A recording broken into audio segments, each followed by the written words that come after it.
నమస్కారం. దూరదర్శన్ యాదగిరి వార్తలకు స్వాగతం. ముందుగా వార్తల్లోని ముఖ్యాంశాలు. రైతు భరోసా విధి విధానాలపై cabinet sub committee Beti. IT చెల్లింపులు, భూ పరిమితిపై ఆంక్షలు లేకుండానే అమలు చేసేలా విధి విధానాలు. 4వ తేదీన జరిగే కేబినెట్ భేటీలో నిర్ణయం తీసుకోనున్న రాష్ట్ర ప్రభుత్వం. కమిటీల పేరుతో రైతు భరోసాపై కాలయాపన చేస్తున్నారన్న బీజేపీ నేత ఏలేటి మహేశ్వర్ రెడ్డి. బేషరతుగా రైతులందరికీ రైతు భరోసా ఇవ్వాల్సిందేనన్న బీఆర్ఎస్ ఎమ్మెల్సీ కవిత. రాష్ట్రంలో ఫసల్ బీమా యోజనను వెంటనే అమలు చేయాలని ఎంపీ ఈటెల డిమాండ్. కేంద్ర ప్రభుత్వ నిర్ణయాలు రైతు సంక్షేమానికి దోహదం చేస్తాయని వెల్లడి. మేడ్చల్ సీఎంఆర్ కాలేజీ ఘటనను సుమోటోగా స్వీకరించిన మహిళా కమిషన్.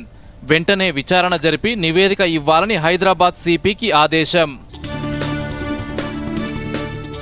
భారీ లాభాలను ఆర్జించిన దేశీయ స్టాక్ మార్కెట్లు. సెన్సెక్స్ 1436 పాయింట్లు, నిఫ్టీ 445 పాయింట్ల లాభం. 6 లక్షల కోట్లు పెరిగిన మదుపర్ల సంపద. ఉత్తమ క్రీడాకారులకు ఖేల్ రత్న, అర్జున అవార్డులను ప్రకటించిన కేంద్రం. తెలంగాణ నుంచి అర్జునకు ఎంపికైన దీప్తి జీవాంజీ అభినందనలు తెలిపిన సీఎం రేవంత్ రెడ్డి. ఇక వార్తలోని వివరాలను చూద్దాం. పంటను సాగు చేసే రైతులందరికీ రైతు భరోసా ఇవ్వాలని కేబినెట్ సబ్ కమిటీ నిర్ణయించింది. రైతు భరోసా అమలు విషయంలో మంత్రివర్గానికి చేయాల్సిన సిఫార్సులపై డిప్యూటీ సీఎం భట్టి విక్రమార్క నేతృత్వంలో మంత్రివర్గ ఉపసంఘం సమావేశమైంది. మంత్రులు తుమ్మల నాగేశ్వరరావు, పొంగులేటి శ్రీనివాసరెడ్డి, కోమటిరెడ్డి వెంకటరెడ్డి తదితరులు హాజరైన ఈ భేటీలో రైతు భరోసా విధి విధానాలపై కీలక నిర్ణయాలు తీసుకున్నారు. సాగు చేసే రైతులందరికీ రైతు భరోసా ఇవ్వడంతో పాటు రైతు భరోసాకు ఐటీ చెల్లింపు, భూమి పరిమితి పెట్టవద్దని కమిటీ అభిప్రాయపడింది. రైతు భరోసాకు సంబంధించి రైతుల నుంచి దరఖాస్తులు తీసుకోవాలని సబ్ కమిటీ నిర్ణయించింది. జనవరి 5 నుంచి 7 వరకు దరఖాస్తులు తీసుకునే అవకాశం ఉంది. అధికారుల సర్వే, శాటిలైట్ మ్యాపింగ్ ద్వారా సాగు భూములు గుర్తించాలని నిర్ణయించారు. సంక్రాంతి నుంచి రైతు భరోసా చెల్లించేలా ఏర్పాట్లు చేయాలని కూడా మంత్రివర్గ ఉపసంఘం తీర్మానించింది. కాగా 4వ తేదీన జరిగే మంత్రివర్గ సమావేశంలో రైతు భరోసా విధి విధానాలపై తుది నిర్ణయం తీసుకోనున్నారు.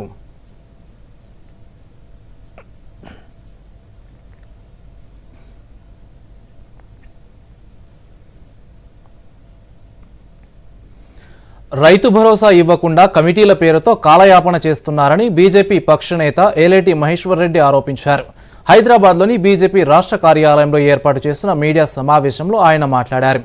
గత ఏడాది డిసెంబర్ 28 నాటికే రైతు కూలీలకు 12,000 రూపాయలు ఇస్తామని చెప్పిన కాంగ్రెస్ నేతలు ఇప్పటి వరకు ఎందుకు ఇవ్వలేదని ప్రశ్నించారు. బడ్జెట్ కేటాయింపులు చేసినా ఇప్పటి వరకు ఆర్థిక సాయం చేయకపోవడంపై రాష్ట్ర ప్రభుత్వాన్ని నిలదీశారు. 15 లక్షల మంది రైతులు, కూలీలకు 900 కోట్ల రూపాయలు ఇస్తున్నామని రెవెన్యూ శాఖ మంత్రి ప్రకటించినా ఇప్పటికీ ఇవ్వలేదన్నారు. రైతు భరోసాపై సబ్ కమిటీ వేసి 5 నెలలు గడిచినా విధి విధానాలు ఖరారు చేయలేదని, ఈ నెల 4న జరిగే కేబినెట్ భేటీలో రైతు భరోసాపై తుది నిర్ణయం తీసుకోవాలని బీజేపీ తరపున డిమాండ్ చేస్తున్నట్టు చెప్పారు. రైతు భరోసా రైతాంగానికి ఇస్తామని చెప్పినటువంటి మరి ఈ సబ్ కమిటీ నివేదిక 5.5 నెలలు జరిగినా ఎందుకు ఆ సబ్ కమిటీ ఇంకా నివేదిక ఇవ్వడం లేదో మరి ప్రజానీకానికి చెప్పాల్సిన అవసరం ఉన్నది. కమిటీ 15 రోజుల్లోనే నివేదిక ఇస్తుందని చెప్పి వెంటనే మాకు డబ్బులు ఖాతాల్లో పడితే అని చెప్పి రైతులు ఎదురు చూస్తున్న సందర్భంగా ఇప్పటి వరకు మరి రాష్ట్ర మంత్రి మండలికి భట్టి విక్రమార్క గారు మరి వారి సబ్ కమిటీ ఎందుకు ఆ నివేదిక రూపకల్పన చేసి ఇవ్వలేకపోయిందో 4వ తారీఖు సాయంత్రం జరిగేటువంటి కేబినెట్ మీటింగ్లో రైతు భరోసా స్కీమ్ అమలుకు నిర్ణయం తీసుకోవాలని చెప్పి భారతీయ జనతా పార్టీ డిమాండ్ చేస్తూ ఉన్నది. అంతేకాదు రైతులకు, రైతు కూలీలకు ఇస్తామని చెప్పినటువంటి రైతు భరోసా కానీ, రైతు కూలీలకు ఇస్తామన్నటువంటి సాయం కానీ, 12,000 రూపాయల సాయం కానీ మరి ఎప్పటి లోపల ఇస్తారో రేపు మీరు కేబినెట్ నిర్ణయంలో మరి ఖచ్చితంగా తేల్చాలని చెప్పి మేము అడుగుతా ఉన్నాం. ఎటువంటి షరతులు విధించకుండా రైతులందరికీ రైతు భరోసా ఇవ్వాలని బీఆర్ఎస్ ఎమ్మెల్సీ కవిత రాష్ట్ర ప్రభుత్వాన్ని డిమాండ్ చేశారు. హైదరాబాద్లోని తన నివాసంలో నిజామాబాద్ జిల్లా బోధన్ నియోజకవర్గ ముఖ్య కార్యకర్తలతో సమావేశమైన కవిత రైతు భరోసా గురించి మాట్లాడారు. దేశానికి అన్నం పెట్టే రైతులు ప్రభుత్వాన్ని యాచించే పరిస్థితి ఏర్పడిందన్నారు. రైతు భరోసా అమలుకు నిబంధనలు పెట్టడాన్ని కవిత తప్పుబట్టారు. రైతులను వ్యవసాయం చేసుకోనిస్తారా లేక కార్యాలయాల చుట్టూ తిప్పుకుంటారా అని కవిత ప్రశ్నించారు. ఏడాది పాలనలో ఈ స్థాయిలో ప్రజాదరణ కోల్పోయిన పార్టీ మరొకటి లేదని కవిత విమర్శించారు.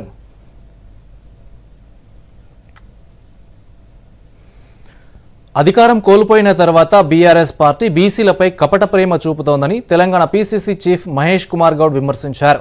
10 ఏళ్లుగా అధికారంలో ఉన్న బీఆర్ఎస్ పార్టీ బీసీలను వంచడమే కాకుండా వారికి న్యాయంగా అందాల్సిన నిధులను ఏ ఒక్క ఏడాదిలో కూడా ఖర్చు చేయలేదన్నారు.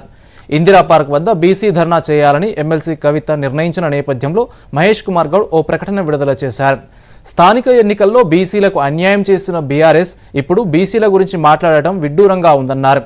లిక్కర్ స్కామ్ ఆరోపణలతో పార్టీలో ప్రాధాన్యత కోల్పోయిన కవిత రాజకీయంగా ఉనికిని కాపాడుకోవడానికి బీసీల పేరుతో ధర్నాలు చేసేందుకు ప్రయత్నిస్తున్నారని ఆరోపించారు.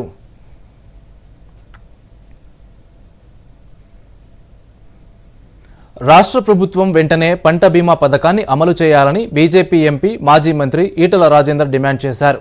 ప్రకృతి వైపరీత్యాలు వచ్చినప్పుడు సాయం కోసం ఎదురు చూసే పరిస్థితి లేకుండా రైతులకు భరోసా కల్పించాలన్నారు. రైతుల సంక్షేమానికి పీఎం కిసాన్ సహాయం, ఎరువుల సబ్సిడీ పెంచుతూ ఫసల్ బీమా పరిధిని విస్తరిస్తూ కేంద్ర కేబినెట్ తీసుకున్న నిర్ణయాల పట్ల ఈటల రాజేందర్ హర్షం వ్యక్తం చేశారు. అత్యాధునిక సాంకేతికతను దేశానికి అందించడమే కాకుండా రైతాంగానికి, వ్యవసాయానికి కూడా ప్రధాని నరేంద్ర మోదీ ప్రభుత్వం పెద్దపీట వేస్తోందన్నారు. డీఏపీ రాయితీకి గత ఏడాది 2,625 కోట్లు కేటాయిస్తే ఈ ఏడాది 3,850 కోట్ల రూపాయలు కేటాయించిందని గుర్తు చేసిన ఈటల పంట బీమాకు 69,551 కోట్ల రూపాయలు కేటాయించిందన్నారు. నూతన సంవత్సరం మొదటి రోజు రైతుల కోసం మోదీ ప్రభుత్వం తీసుకున్న ఈ నిర్ణయాలు రైతు సంక్షేమానికి దోహదం చేస్తాయన్నారు. రైతులకు డిజిటల్ విధానంలో పంట బీమాను నేరుగా కేంద్రం చెల్లించాలన్న నిర్ణయం విప్లవాత్మకమైందని ఈటల పేర్కొన్నారు. తెలంగాణ రాష్ట్రంలో మహిళలను ఆర్థికంగా బలోపేతం చేసేందుకు కాంగ్రెస్ ప్రభుత్వం మరో వినూత్న కార్యక్రమాన్ని ప్రారంభించనుంది. రాష్ట్ర ప్రభుత్వం ప్రతిష్టాత్మకంగా చేపట్టిన ఇందిరా మహిళా శక్తి కార్యక్రమంలో భాగంగా సంచార చేపల విక్రయ వాహనాలను మహిళలకు ఇవ్వాలని నిర్ణయించింది. మహిళా శిశు సంక్షేమ శాఖ మంత్రి సీతక్క చేతుల మీదుగా సంచార చేపల విక్రయ వాహనాలను రేపు ప్రారంభించనున్నారు. మొదట జిల్లాకు 1 చొప్పున 32 వాహనాలను ప్రారంభిస్తారు. ప్రజాభవన్ వేదికగా రేపు ఉదయం 9:30 తొలి విడతగా 25 వాహనాలను లబ్ధిదారులకు అందజేయనున్నారు.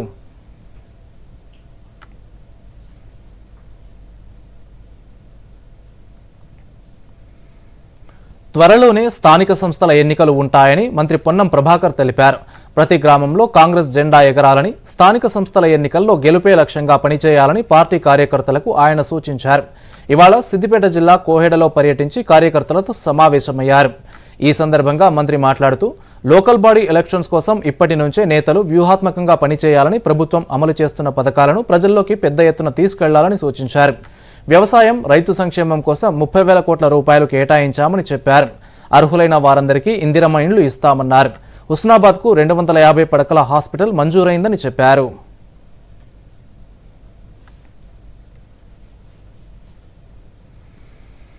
మేడ్చల్, శామీర్పేట మెట్రో కారిడార్ పనులకు తొలి ప్రాధాన్యత ఇవ్వాలని కుత్బులాపూర్ ఎమ్మెల్యే కేపీ వివేకానంద రాష్ట్ర ప్రభుత్వాన్ని కోరారు. తెలంగాణ భవన్లో నిర్వహించిన మీడియా సమావేశంలో ఆయన మాట్లాడుతూ ప్యారడైజ్ నుంచి మేడ్చల్, జేబీఎస్ నుంచి శామీర్పేట వరకు మెట్రో కారిడార్ పనుల డీపీఆర్ను సిద్ధం చేయాలంటూ ముఖ్యమంత్రి ఆదేశించడాన్ని స్వాగతిస్తున్నామని, పనులు ఎప్పటిలోగా పూర్తి చేస్తారో చెప్పాలన్నారు. మెట్రో విషయంలోనే కాకుండా జలవనరులు, విద్యుత్ శాఖ విషయంలోనూ రేవంత్ రెడ్డి ప్రభుత్వం కేసీఆర్ మార్గంలోనే నడుస్తోందన్నారు. కాంగ్రెస్ ప్రభుత్వం అధికారంలోకి వచ్చాక రాయదుర్గం నుంచి శంషాబాద్కు ప్రారంభమైన పనులను రద్దు చేశారని ఆక్షేపించారు. ఆ పనులు మళ్లీ మొదలు పెట్టేందుకు చర్యలు తీసుకోవాలని డిమాండ్ చేశారు. పనులు రద్దు చేసినప్పుడే అసెంబ్లీలో ప్రభుత్వాన్ని ప్రశ్నించామన్నారు. సైంటిఫిక్గా స్టడీ చేసి పనులు ప్రారంభించిన మెట్రో రూట్ను రద్దు చేయొద్దని కోరామని చెప్పారు. రాయదుర్గం నుంచి శంషాబాద్ ఎయిర్పోర్ట్ పోవడానికి ఉన్నటువంటి ఆ విసినిటీలో ఆ ఒక ప్రాంతంలో దాదాపు 10 లక్షల పైచీలకు ఐటీ ఉద్యోగులతో పాటు అనేక ప్రాంతాలకు ఒక సెంటర్, అది ఎపీ సెంటర్, అది అక్కడి నుంచే ప్రజలు ప్రయాణించేటువంటి రూట్. అది సైంటిఫిక్గా స్టడీ చేసి పనులు ప్రారంభించినటువంటి మెట్రో రూట్ని మీరు రద్దు చేయకూడదు అని బీఆర్ఎస్ పార్టీ ఆ రోజు డిమాండ్ చేసింది. ఇప్పటికైనా మీరు బేసిజాలకు పోకుండా అది చాలా ప్రజలకు ఉపయోగపడేటువంటి రూట్ అది కాబట్టి దాని తక్షణం ఆ పనులు కూడా మరి పనులు రీఇనిషియేట్ చేసి ఆ పనులు ప్రారంభమయ్యే విధంగా మీరు చర్యలు తీసుకోవాలని చెప్పేసి బీఆర్ఎస్ పార్టీ డిమాండ్ చేస్తూ ఉంది. తెలంగాణలో ఫోన్ ట్యాపింగ్ కేసులో అదనపు ఎస్పీ తిరుపతన్న బెయిల్ పిటిషన్పై సుప్రీంకోర్టులో విచారణ జరిగింది. Justice B V Nagarathna, justice Koteshwar Singh ధర్మాసనం విచారణ చేపట్టింది. తెలంగాణ ప్రభుత్వం తరపున న్యాయవాది సిద్ధార్థ లూత్రా వాదనలు వినిపించారు. ఫోన్ ట్యాపింగ్ కేసులో తిరుపతన్న ప్రధాన నిందితుడని తెలిపారు. రాజకీయ నేతల ఆదేశాల మేరకు అందరి ఫోన్లను ట్యాప్ చేశారని, హైకోర్టు జడ్జిల ఫోన్లు కూడా ఇందులో ఉన్నాయని చెప్పారు. ఫోన్ ట్యాపింగ్తో పాటు ఆధారాలు చెరిపేయడంలోనూ తిరుపతన్న కీలకంగా వ్యవహరించారని, 2023 డిసెంబర్ 3న ఎన్నికల ఫలితాలు రాగానే ఆధారాలు ధ్వంసం చేశారని చెప్పారు. మరోవైపు తిరుపతన్న పాత్రపై ఇప్పటికే ఛార్జ్షీట్ దాఖలైందని ఆయన తరపు న్యాయవాది సిద్ధార్థ దవే తెలిపారు. 9 నెలలుగా జైలులో ఉన్నారని, తప్పనిసరైతేనే జైలులో ఉంచాలని సుప్రీంకోర్టు గతంలో తీర్పులిచ్చిందని ప్రస్తావించారు. తిరుపతన్నకు బెయిల్ పొందే హక్కు ఉందన్నారు. ఈ క్రమంలో తిరుపతన్న పాత్రపై దర్యాప్తు ఎప్పటికి పూర్తి చేస్తారని అత్యున్నత న్యాయస్థానం ప్రభుత్వం తరపు న్యాయవాదిని ప్రశ్నించింది. సుదీర్ఘకాలం కొనసాగడం సరికాదని చెప్పింది. దర్యాప్తు కొనసాగింపు పేరుతో పిటిషనర్ స్వేచ్ఛను అడ్డుకోలేమని పేర్కొంది. దీంతో విచారణ పూర్తి చేసేందుకు మరో 4 నెలలు పడుతుందని ప్రభుత్వం తరపు న్యాయవాది చెప్పారు. దీంతో ధర్మాసనం విచారణను ఈ నెల 27వ తేదీకి వాయిదా వేసింది. రాష్ట్రంలో టెట్ పరీక్షలు మొదలయ్యాయి. ఈ నెల 20వ తేదీ వరకు ఈ పరీక్షలు జరుగుతాయి. రాష్ట్రంలోని 17 జిల్లాల్లో 92 పరీక్షా కేంద్రాల్లో విద్యార్థులు పరీక్షలు రాస్తున్నారు. టెట్లో రోజుకు 2 సెషన్లలో పరీక్షలు జరుగుతాయి. మొత్తం 2,75,753 మంది అభ్యర్థులు ఈ పరీక్షలకు దరఖాస్తు చేసుకున్నారు. మొదటి సెషన్ పరీక్షలు ప్రతిరోజు ఉదయం 9 గంటల నుంచి 11 గంటల 30 నిమిషాల వరకు, రెండో సెషన్ పరీక్షలు మధ్యాహ్నం 2 గంటల నుంచి సాయంత్రం 4 గంటల 30 నిమిషాల వరకు జరుగుతాయి. ఆన్లైన్ కంప్యూటర్ బేస్డ్ విధానంలో టెట్ జరుగుతోంది. టీచర్లుగా ఎంపిక కావాలంటే టెట్లో అర్హత సాధించడం తప్పనిసరి. అనంతరం డిఎస్సి రాయాల్సి ఉంటుంది. ఇందులో మంచి మార్కులు వస్తే టెట్ మార్కులు ఎక్కువగా వచ్చిన వారికి మంచి స్కోరింగ్ వస్తుంది. టెట్లో అర్హత సాధించలేని వారు డిఎస్సి రాసే వీలుండదు. టీఆర్టీ రాయడానికి అర్హత ఉండదు. తెలంగాణ సర్కార్ ఇప్పటికే డిఎస్సి పరీక్షను నిర్వహించిన విషయం తెలిసిందే. అర్హత సాధించిన వారికి కొద్ది రోజుల క్రితమే పోస్టింగ్లు కూడా వచ్చాయి.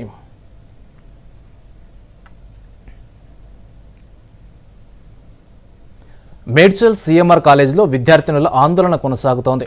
హాస్టల్ బాత్రూంలో రహస్యంగా వీడియో తీశారంటూ విద్యార్థినులు ఆందోళనకు దిగడం, వారికి విద్యార్థి సంఘాలు మద్దతుగా నిలవడంతో ఆందోళన మరింత ఉధృతమైంది. కాగా ఈ ఘటనపై ఏసీపీ శ్రీనివాసరెడ్డి స్పందించారు. అనుమానితుల సెల్ ఫోన్లలో వీడియోలు రికార్డు చేసినట్టు ఆధారాలు లభించలేదని తెలిపారు. 11 ఫోన్లను సీజ్ చేశామని, కానీ అభ్యంతరకర వీడియోలేమీ లేవని చెప్పారు. ప్రస్తుతం కేసు దర్యాప్తు జరుగుతోందని, తమకు అందిన ఫిర్యాదు మేరకు మెస్లో పనిచేసే 5గురిని అదుపులోకి తీసుకుని విచారిస్తున్నామన్నారు. హాస్టల్ బాత్రూమ్ కిటికీపై ఉన్న ముద్రలను ఫింగర్ ప్రింట్ క్లూస్ టీమ్ సేకరించిందని, నిందితులను గుర్తించి కఠినంగా శిక్షిస్తామన్నారు. విద్యార్థినులు ఆందోళన విరమించాలని ఏసీపీ శ్రీనివాసరెడ్డి విజ్ఞప్తి చేశారు. మరోవైపు ఈ ఘటనను సుమోటోగా స్వీకరించిన రాష్ట్ర మహిళా కమిషన్ విచారణకు ఆదేశించింది. వెంటనే విచారణ జరిపి నివేదిక ఇవ్వాలని హైదరాబాద్ సిపిని ఆదేశించింది.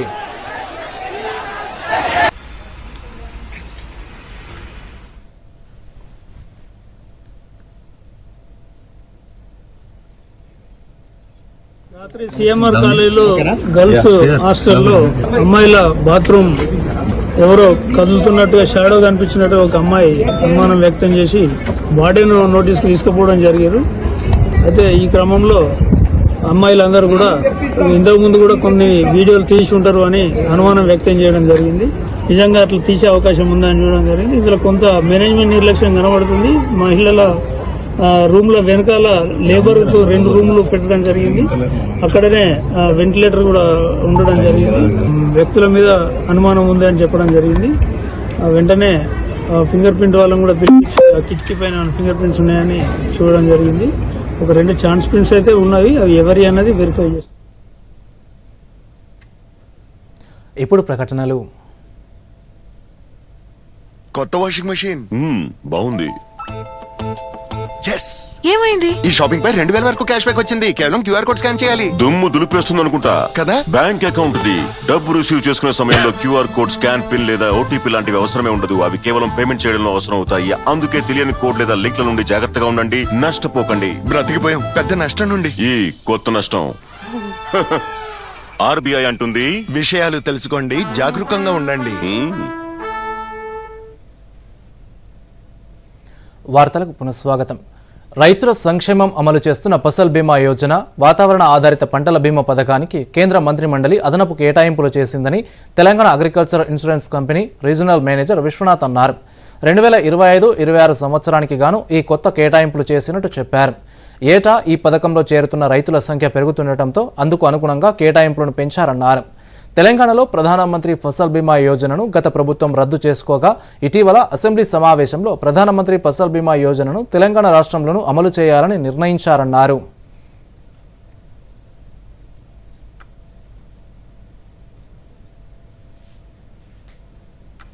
మొదటి క్యాబినెట్ సమావేశంలో ఫండ్ అలొకేషన్ అనేది క్రాప్ ఇన్సూరెన్స్ కోసం చేశారో అది ఇంతకుముందు ఉన్న అలొకేషన్కి ఎక్స్టెన్షన్ అన్నమాట. ప్రధానమంత్రి ఫసల్ బీమా యోజన అనేదేమో ఈల్డ్ బేస్డ్, పంట దిగుబడి గ్రౌండ్ లెవెల్లో పంట దిగుబడి ఎంత వస్తుందనేది అంచనా వేసి క్లెయిమ్ చేసేది పిఎంఎఫ్వై అంటాము. Restructured weather based crop insurance scheme ఏమో ఈ వాతావరణ అంశాలను బేస్ చేసి క్లెయిమ్ చేస్తుంటాము. ఫైనాన్షియల్ ఇయర్ 25-26కి ఈ స్కీమ్ కంటిన్యూ చేయాలనే ఉద్దేశంతో ఈ ఇంక్రీజ్డ్ అంటే ఎన్రోల్మెంట్ ఎవ్రీ ఇయర్ పెరుగుతుందన్నమాట, పెంచారనమాట. తెలంగాణ స్టేట్లో ఫైనాన్షియల్ ఇయర్ 19-20 వరకు ఈ స్కీమ్ రన్ అయింది. తర్వాత 20 నుంచి స్టేట్ గవర్నమెంట్ విత్డ్రా చేసుకున్నారు, స్కీమ్ ఇంప్లిమెంట్ అవ్వట్లేదు. కాకపోతే రీసెంట్ అసెంబ్లీ సమావేశాల్లో అగ్రికల్చర్ మినిస్టర్ గారు డిక్లేర్ చేశారు, వచ్చే 2025 నుంచి ఖరీఫ్ సీజన్ నుంచి ఈ ప్రధానమంత్రి ఫసల్ బీమా యోజన ఇంప్లిమెంట్ చేస్తాము తెలంగాణలో అని. దేశంలో ఉపాధి శాతం గణనీయంగా పెరిగిందని కేంద్ర కార్మిక శాఖ మంత్రి మన్సుఖ్ మాండవీయ తెలిపారు. యూపీఏ హయాంతో పోలిస్తే గత 10 ఏళ్లలో ఎన్డీఏ సర్కార్ 5 రెట్లు ఎక్కువ ఉద్యోగాలు కల్పించిందన్నారు. Reserve Bank of India, employee provident fund organisation గణాంకాల ఆధారంగా దేశంలో ఉపాధి కల్పనకు సంబంధించిన గణాంకాలను వెల్లడించారు. 2014-15లో 47,15,00,000 మంది ఉద్యోగులు ఉండగా 2023 నుంచి 24 నాటికి 36% పెరుగుదల నమోదైందని, 64,33,00,000కు చేరుకుందని కార్మిక శాఖ మంత్రి తెలిపారు. 2004 నుంచి 2014 వరకు దశాబ్ద కాలంలో ఉపాధి కల్పన కేవలం 7% మాత్రమే పెరిగిందని, 2004 నుంచి 2014 మధ్య కాలంలో యూపీఏ ప్రభుత్వం 2.9 కోట్ల ఉద్యోగాలు సృష్టించగా గడిచిన 10 ఏళ్లలో ఎన్డీఏ సర్కార్ మొత్తం 17,19,00,000 ఉద్యోగాలు కల్పించిందన్నారు. ఒక్క 2023-24 ఆర్థిక సంవత్సరంలోనే 4,06,00,000 మందికి ఉపాధి లభించిందని మన్సుఖ్ మాండవీయ తెలిపారు. యూపీఏ హయాంలో ఉపాధి కల్పనలో 16% క్షీణతను చూసిన వ్యవసాయ రంగం 2014 నుంచి 2023 వరకు 19% వృద్ధి సాధించిందని, ఇక తయారీ రంగంలో ఉపాధి కూడా గణనీయమైన పురోగతి సాధించిందన్నారు.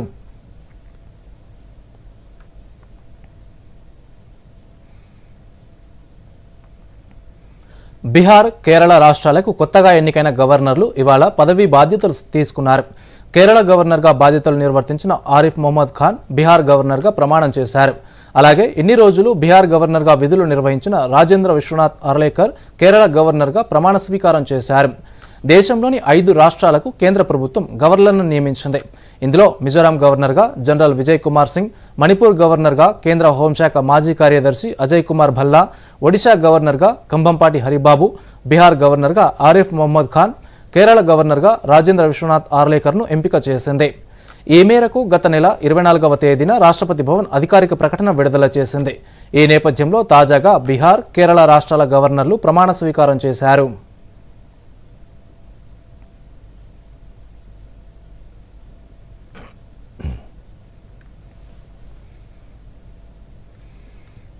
దేశద్రోహం నేరారోపణతో బంగ్లాదేశ్లో అరెస్ట్ అయి జైల్లో ఉన్న హిందూ సాధువు చిన్మయ్ కృష్ణదాస్కు ఊరట లభించలేదు.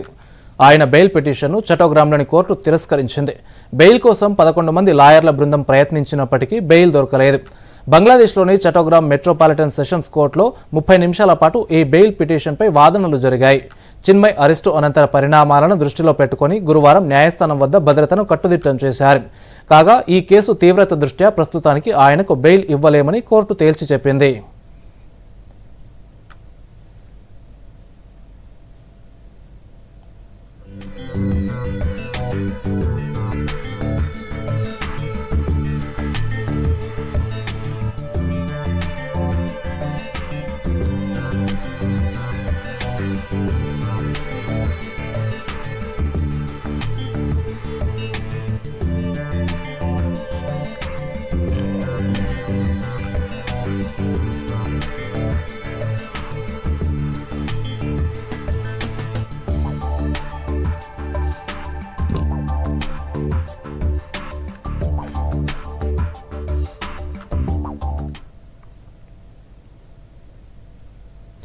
వరుస నష్టాలు, కంటితుడుపు లాభాలకే పరిమితమైన దేశీయ స్టాక్ ఎక్స్చేంజ్లు నూతన సంవత్సరంలో రెండో రోజు భారీ లాభాలను నమోదు చేశాయి.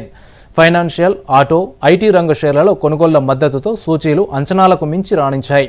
సెన్సెక్స్ ఓ దశలో 1500 పాయింట్ల మేర పెరగ్గా నిఫ్టీ దాదాపు 450 పాయింట్లు రాణించి 24,200 మార్కుకు చేరువైంది. మదుపర్ల సంపదగా భావించే బీఎస్ఈలో నమోదిత కంపెనీల మొత్తం విలువ ఒకే రోజు 6 లక్షల కోట్ల రూపాయలు పెరిగి 450 లక్షల కోట్ల రూపాయలకు చేరింది. మార్కెట్లు ముగిసే సమయానికి సెన్సెక్స్ చివరికి 1436 పాయింట్ల లాభంతో 79,943 వద్ద ముగియగా నిఫ్టీ సైతం 445 పాయింట్ల లాభంతో 24,188.65 వద్ద స్థిరపడింది. డాలర్తో రూపాయి మారకం విలువ మాత్రం మరో 10 పైసలు క్షీణించి 85.74కు చేరింది. సెన్సెక్స్ 30 సూచీలో ఒక్క సన్ఫార్మా మినహా మిగిలిన అన్ని సూచీలు లాభాల్లో ముగిశాయి. ముఖ్యంగా బజాజ్ ఫిన్సర్వ్, బజాజ్ ఫైనాన్స్, మారుతి సుజుకి, మహీంద్రా అండ్ మహీంద్రా, టైటాన్ షేర్లు రాణించాయి.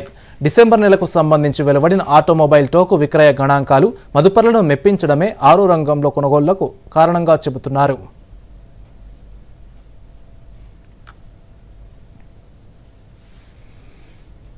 క్రీడారంగంలో విశేష ప్రతిభ కనబరిచిన క్రీడాకారులకు కేంద్ర ప్రభుత్వం అవార్డులు ప్రకటించింది. భారత అత్యున్నత క్రీడా పురస్కారమైన మేజర్ ధ్యాన్చంద్ ఖేల్ రత్న పురస్కారాలతో పాటు అర్జున అవార్డు, ద్రోణాచార్య అవార్డులను ప్రకటించింది. దీనికి సంబంధించి మరిన్ని వివరాలు చూద్దాం.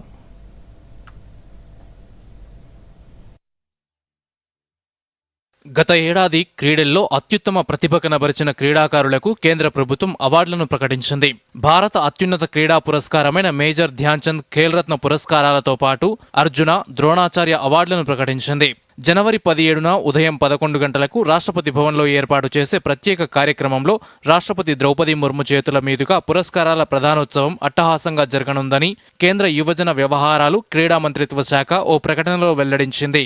భారత అత్యున్నత క్రీడా పురస్కారమైన మేజర్ ధ్యాన్చంద్ ఖేల్ రత్న పురస్కారాలకు గాను 2024కు సంబంధించి 4గురిని ఎంపిక చేశారు.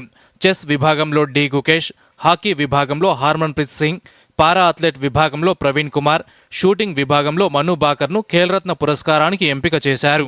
భారత్కు స్వాతంత్ర్యం వచ్చాక ఒకే ఒలింపిక్ గేమ్స్లో 2 పతకాలు సాధించిన తొలి అథ్లెట్గా మను బాకర్ ఘనత సాధించింది. 2024 ప్యారిస్ ఒలింపిక్స్ షూటింగ్ వ్యక్తిగత విభాగంతో పాటు మిక్స్డ్ డబుల్స్లో కాంస్య పతకాలను గెలుచుకుంది. ఈ విశేష ప్రతిభకు గుర్తింపుగా మను బాకర్ను ఖేల్ రత్నకు ఎంపిక చేశారు. ప్రపంచ చెస్ ఛాంపియన్షిప్ విజేతగా నిలిచి చరిత్ర సృష్టించిన గుకేష్కు ఖేల్ రత్న అవార్డు వరించింది. ఫైనల్లో చైనా ప్లేయర్పై అద్భుత విజయంతో ఛాంపియన్గా నిలిచాడు. ఒలింపిక్స్లో వరుసగా భారత్ 2వ పతకం సాధించడంలో హాకీ కెప్టెన్ హార్మన్ప్రీత్ సింగ్ కీలక పాత్ర పోషించాడు. పారాలింపిక్స్లో ప్రవీణ్ కుమార్ హైజంప్ T64 విభాగంలో బంగారు పతకం సాధించాడు. ఈ విజయాలకు గుర్తింపుగా దేశ అత్యున్నత క్రీడా పురస్కారాన్ని అందుకోనున్నారు. వివిధ క్రీడల్లో ప్రతిభ కనబరిచిన 32 మంది క్రీడాకారులను అర్జున అవార్డుకు ఎంపిక చేసింది. అర్జున అవార్డుకు ఎంపికైన వారిలో అథ్లెటిక్స్ విభాగంలో జ్యోతి ఎర్రాజీ, అన్ను రాణి, బాక్సింగ్ విభాగంలో నీతూ, స్వీటీ బురా, అవంతిక అగర్వాల్, సలీమా, అభిషేక్, సంజయ్, సుఖ్జీత్ సింగ్ ఉండగా షూటింగ్ విభాగంలో స్వప్నిల్ సురేష్ కుసాలే, సరబ్జోత్ సింగ్, స్క్వాష్లో అభయ్ సింగ్, స్విమ్మింగ్లో సజన్ ప్రకాష్, రెజ్లింగ్లో అమన్తో పాటు పారా ఆర్చర్ రాకేష్ కుమార్ ఎంపికయ్యారు.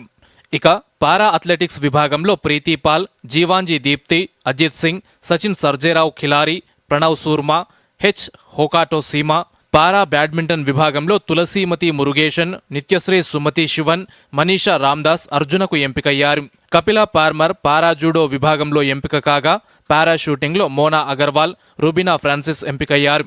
అర్జున లైఫ్ టైం అవార్డుకు మురళీకాంత్ రాజారాం పేట్కర్ను కేంద్ర ప్రభుత్వం ఎంపిక చేసింది.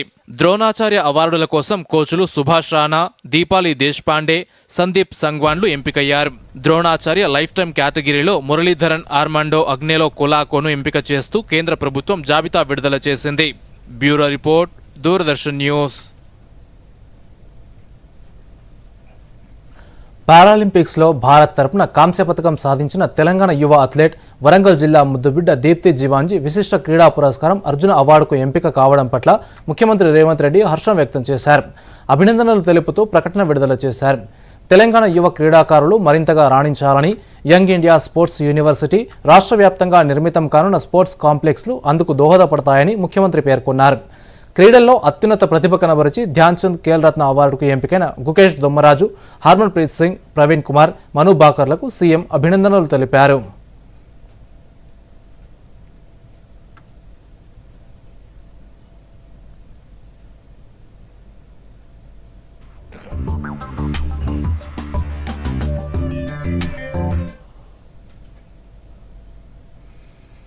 టీమిండియా కెప్టెన్ రోహిత్ శర్మ రిటైర్మెంట్పై మాజీ కోచ్ రవిశాస్త్రి కీలక వ్యాఖ్యలు చేశారు.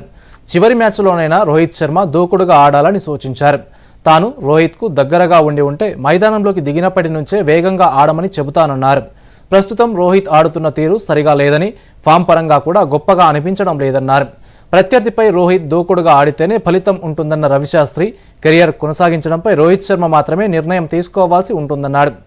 జట్టులో చోటు కోసం చాలా మంది యువ క్రికెటర్లు ఎదురు చూస్తున్నారని, రోహిత్ శర్మ రిటైర్ అయినా తప్పేమీ లేదన్నారు. ఆసీస్తో టెస్టు సిరీస్ అనంతరం రోహిత్ నిర్ణయం తీసుకునే అవకాశం ఉందని, ఒకవేళ భారత్ ప్రపంచ టెస్టు ఛాంపియన్షిప్ ఫైనల్కు అర్హత సాధిస్తే నిర్ణయం మార్చుకోవచ్చన్నాడు. అప్పుడు సరైన సమయం చూసి వీడ్కోలు పలికే అవకాశం రోహిత్కు ఉంటుందని రవిశాస్త్రి అభిప్రాయపడ్డారు.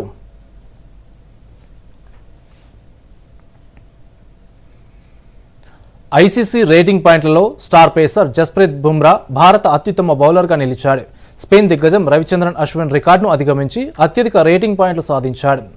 బుధవారం ఐసీసీ విడుదల చేసిన బౌలింగ్ ర్యాంకింగ్స్లో బుమ్రా 907 రేటింగ్ పాయింట్లతో నంబర్ 1 స్థానాన్ని నిలబెట్టుకున్నాడు.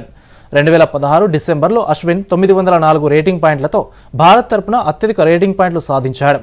బుధవారం బుమ్రా ఆ రికార్డును తిరగరాశాడు. బ్యాటింగ్లో యశస్వి జైస్వాల్ 4వ ర్యాంక్ సాధించాడు. రిషబ్ పంత్ 12, శుభ్మన్ గిల్ 20వ స్థానాల్లో ఉన్నారు.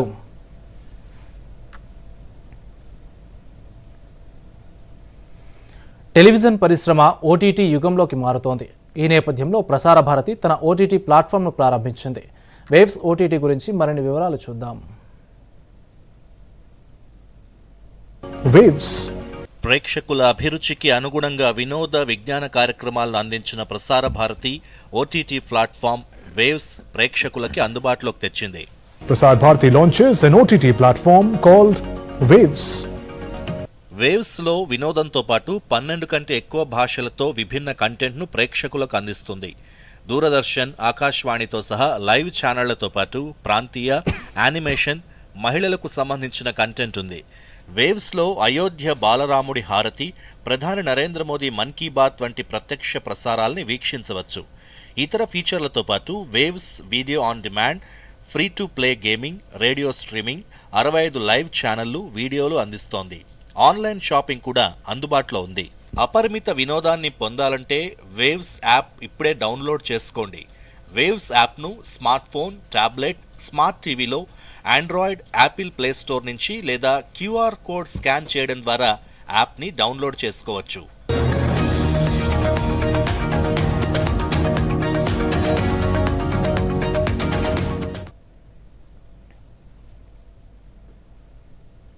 ఇక వార్తలు ముగించే ముందు ముఖ్యాంశాలు మరోసారి. రైతు భరోసా విధి విధానాలపై cabinet sub committee Beti. IT చెల్లింపులు, భూ పరిమితిపై ఆంక్షలు లేకుండానే అమలు చేసేలా విధి విధానాలు. 4వ తేదీన జరిగే కేబినెట్ భేటీలో నిర్ణయం తీసుకోనున్న రాష్ట్ర ప్రభుత్వం. కమిటీల పేరుతో రైతు భరోసాపై కాలయాపన చేస్తున్నారన్న బీజేపీ నేత ఏలేటి మహేశ్వర్ రెడ్డి. బేషరతుగా రైతులందరికీ రైతు భరోసా ఇవ్వాల్సిందేనన్న బీఆర్ఎస్ ఎమ్మెల్సీ కవిత. రాష్ట్రంలో ఫసల్ బీమా యోజనను వెంటనే అమలు చేయాలని ఎంపీ ఈటెల డిమాండ్. కేంద్ర ప్రభుత్వ నిర్ణయాలు రైతు సంక్షేమానికి దోహదం చేస్తాయని వెల్లడి. మేడ్చల్ సీఎంఆర్ కాలేజీ ఘటనను సుమోటోగా స్వీకరించిన మహిళా కమిషన్. వెంటనే విచారణ జరిపి నివేదిక ఇవ్వాలని హైదరాబాద్ సిపికి ఆదేశం. భారీ లాభాలను ఆర్జించిన దేశీయ స్టాక్ మార్కెట్లు.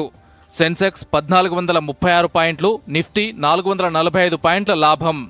6 లక్షల కోట్లు పెరిగిన మదుపర్ల సంపద. ఉత్తమ క్రీడాకారులకు ఖేల్ రత్న, అర్జున అవార్డులను ప్రకటించిన కేంద్రం. తెలంగాణ నుంచి అర్జునకు ఎంపికైన దీప్తి జీవాంజీ అభినందనలు తెలిపిన సీఎం రేవంత్ రెడ్డి. దూరదర్శన్ యాదగిరి వార్తలను ఇప్పుడు సోషల్ మీడియాలో కూడా చూడొచ్చు. యూట్యూబ్ అయితే డిడి న్యూస్ తెలంగాణ, ఎక్స్ వేదికగా అయితే DD news Telangana @DD Yadagiri news, Facebook అయితే డిడి న్యూస్ తెలంగాణలో చూసి సబ్స్క్రైబ్ చేసి లైక్ చేయండి, షేర్ చేయండి.